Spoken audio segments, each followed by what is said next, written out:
I am so excited today to have Dr. William Davis of Wheat Belly fame here with me. Thank you so much for joining me. I can't wait to share Wheat Belly with everyone. My first question is, why did you personally stop eating wheat?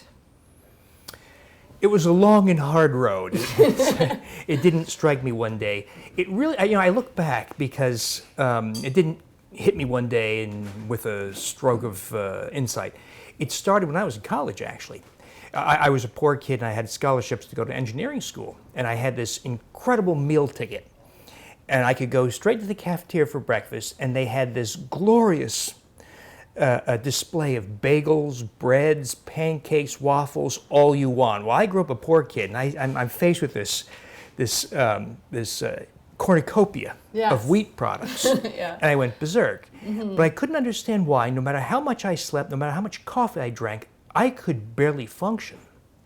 I'd fall asleep routinely in class, and so I did very poorly. I actually dropped out my first year of college because I could barely get by. Wow. Now, when I left, I felt better. Now, I still didn't see what happened.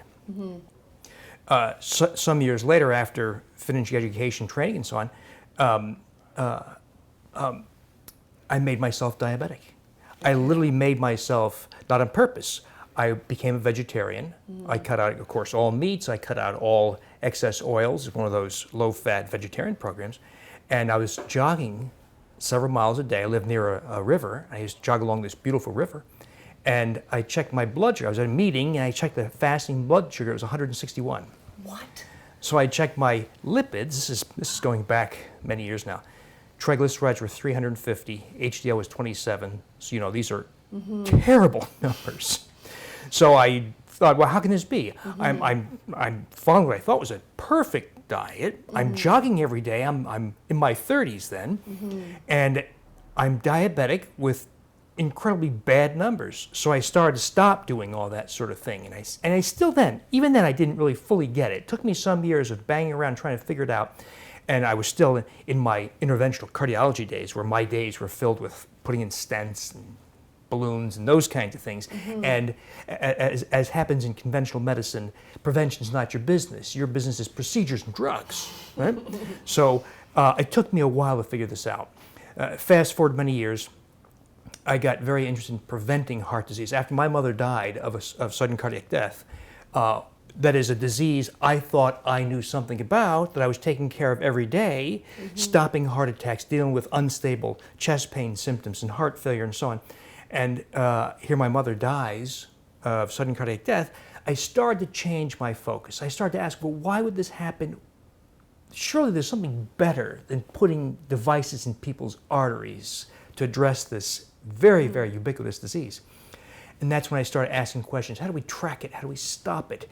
And one thing becomes clear, and this is consistent with the data, not just my arguments, and that is if you have blood sugars in the diabetic or pre-diabetic range, you have lost control of your heart disease risk. You will, maybe not tomorrow, but over time, have a heart attack, require 3 stents, undergo bypass surgery. You're going to lose control of cardiovascular risk. So I use very simple logic. That is, if you have high blood sugar, I use simple logic. Let's take the foods out that have the highest glycemic index. So in my crude thinking then, if you look at any table of glycemic index, whole wheat, followed by other wheat products, have among the highest of all glycemic index, among the common foods. There are foods higher, but they're not really dominant foods in the diet. Yes.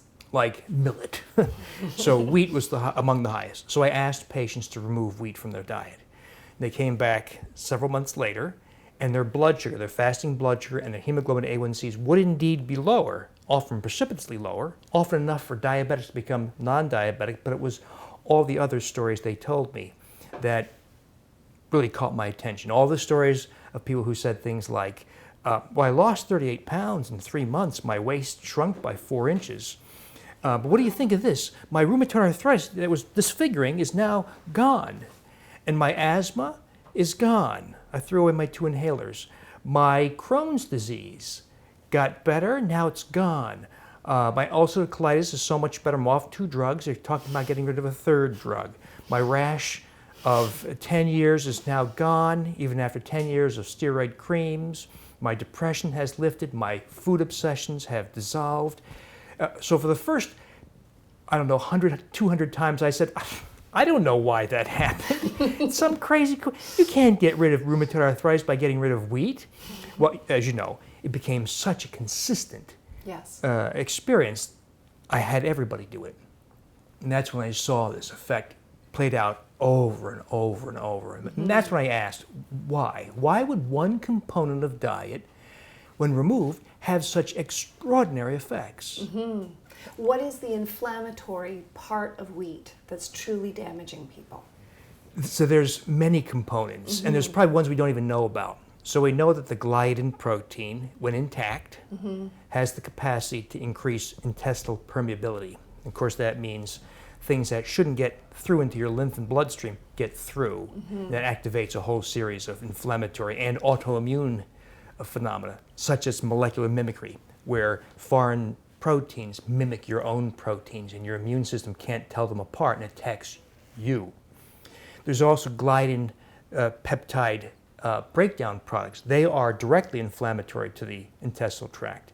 There's wheat germ agglutinin, which is I'm surprised this is not people don't talk about gluten, of course, but equally important is wheat germ agglutinin, which is a protein that's highly toxic to the intestinal tract. If we were to purify a single milligram, a dot of wheat germ agglutinin, and give it to a rat, its intestinal tract is destroyed. And the average Canadian who consumes healthy whole grains gets something like 10 to 20 milligrams of this bowel toxin called wheat germ agglutinin. Now, there's also the amylopectin A, the complex carbohydrate of wheat that raises blood sugar higher than table sugar. So when we have repetitive high blood sugars, we get high blood insulin, which causes growth of visceral fat, which is also inflammatory. So those are the three big reasons. There are more. It is, I believe, a perfect provoker of inflammation. Absolutely. And that's what I love about Wheat Belly is how precise you are, how the science is so sound, and you're able to truly articulate it in such a friendly way that people are enrolled. People are truly enrolled. And that's what blows my mind, is that it's gone beyond being an international bestseller. It's now becoming a movement. And I love that this book is truly inspiring people around the globe to really let go of these inflammatory foods. And don't you find, I know that with my book, Meals That Heal Inflammation, once they get off the wheat, they start to look at the other foods that may be inflammatory. And after a few years, your palate adapts. And you start really embracing these gorgeous anti-inflammatory superfoods that truly heal you, which is really exciting. I love that you make that observation because it's exactly what I'm seeing. Taste is different. People's perception. And here's something I'm sure you've seen, that we've all heard of kids who refuse to eat anything but macaroni and cheese. Well, we take away those things, these inflammatory foods, specifically wheat, and taste and perception has changed. We see kids asking for spinach and green peppers and healthy foods because they have the distortions. So this picky eater business is, I think, a creation of grain consumption and other bad foods, but largely grain consumption, I believe. We have to remember that kids in Japan love the taste of seaweed. And if we can help them adapt and expand their palate early, then I think we set them up for vitality for life, for sure. Well, I think what is most exciting is that Canadians, coast to coast, are going to be able to experience you live. So I'm so excited that you've decided to come to Canada and share the Wheat Belly Live experience from all the way from Nova Scotia to Vancouver. So are you excited to actually share this experience live? The Canadians are so engaged in nutrition conversations. I'm so, every time I come up here, I'm so impressed. Yes, at the friendliness, but at the sophistication and enthusiasm that I sense in these audiences. So it's actually a joy to do this. I am so excited about the tour coast to coast. Definitely check out ideasfestival.ca for tickets. Know that we're going to be hitting dates in Ontario, November 1st through 3rd, heading to Montreal for November 16th and 17th, and then all the way to the West Coast for January 21st through 25th. And there's going to be dates after that, so definitely stay tuned at ideasfestival.ca.